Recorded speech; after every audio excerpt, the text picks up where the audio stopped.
Oklahoma Registry approved training sponsors or educators. So you could potentially have trainings listed on this page that you didn't realize were already on here, because we've had trainers and training sponsors that have been coming along ever since July 1 of last year in different increments. And so as soon as they sign on board, then they start entering their information in, and that training will show up here. And we're continually working with more and more training sponsors so that we can get more and more people putting training in.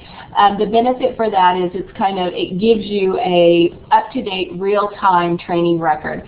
So if you attended training, on Monday night, and today's Wednesday, if the trainers had an opportunity to sit down and log in and enter the roster, your training may already be on your record just simply 2 days later. So we're really going to have up-to-date, real-time training records at all times. So that's something that's really exciting, I think, for everybody. Verified training means that it was either entered into the system by an approved, Oklahoma Registry approved training organization or sponsor, or we have received the certificate in our office, and so we were able to verify that training through that way. And so those are the ways that you can get the training on your record. All right. Now we're going to go ahead and move to professional. This lists your professional organizations as well as the professional contributions. So if you are a member of a professional organization and it's not here, you're like, oh, it's not there, so I need to go ahead and you can edit membership, make a selection. So I'm a member of Oklahoma Child Care Association, and then you're going to put your expiration date. Again, you can either use the calendar or you can simply type it in.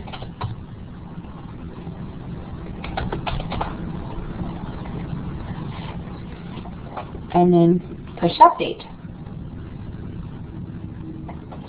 And it's going to show pending until you submit a copy of that membership card so that we in fact know or have seen proof of that. So that's why there's a difference between verified and pending. For professional contributions, again, this is where you can, if there's something that you've done that's not listed there, you've got the opportunity to edit those contributions. I'm going to click on Edit Contributions. Presenter at a workshop or conference. And I'm trying to remember, I think it was on that day. And it was the OCCA Spring Conference. And then you just simply click Update. Again, it's going to show as pending. You can submit information that shows that you were a presenter there. Another way that could show is if it's listed on like a resume. So you've got a couple of different options of being able to show that in fact that happened. Now we're going to look at the status of our professional development ladder. So this is going to tell you that what level you're at here, what your status is, it's current, what the expiration date is, that initial submission. I've only had one application on file, the last date that it was submitted, and then when we get new materials received, that date will show up there. So that may be, in fact, towards my second submittal, but there will, could potentially be a materials received date in there. All right.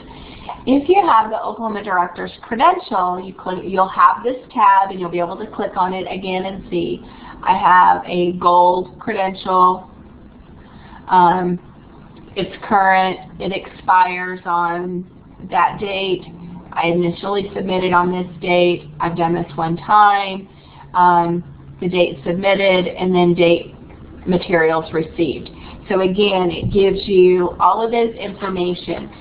Where that's going to be helpful is once you have submitted for something, you'll be able to look back into your program, into your application. You won't be able to change anything, but you'll be able to look at it, and you'll be able to see when the materials received date is there, because that is when the clock will start ticking on the 45 days for processing. Because once you click submit on the online application, that is not going to begin processing until we receive the materials in our office, the supplemental materials. So any training certificates that you had, if you needed to send a transcript, so whatever, whatever of those things we need, this date's going to be important for you. And so it'll be nice that you'll be able to check on that and look. All right, so we're going to go back to the online application. And if you need to submit or renew an application, you're going to click on this button. And it's going to ask you, are you ready to submit your application? If you have completed the following things, so if you've gone through all of those steps and made changes, then you are ready. What's next? You're going to press Submit Application down here, and you're going to click, I want to renew this. I want to you're going to click on the things that you want to renew, and then, like I said, you're going to choose Submit Application.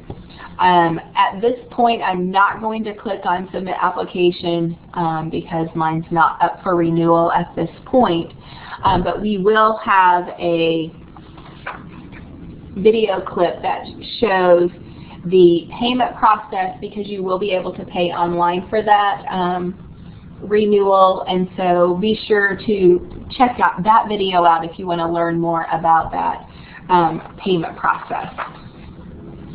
All right, so I'm going to cancel that. And I'm going to show you the reports down here. Your learning record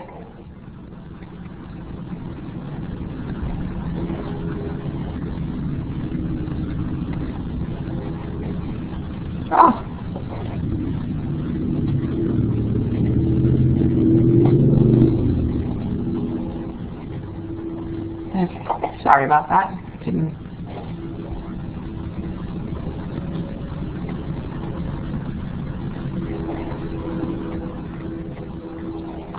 I lost it again.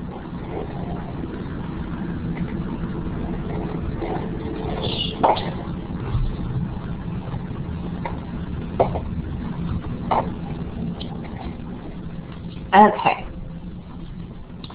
Now, here is the learning record. So you can see it has my employment history.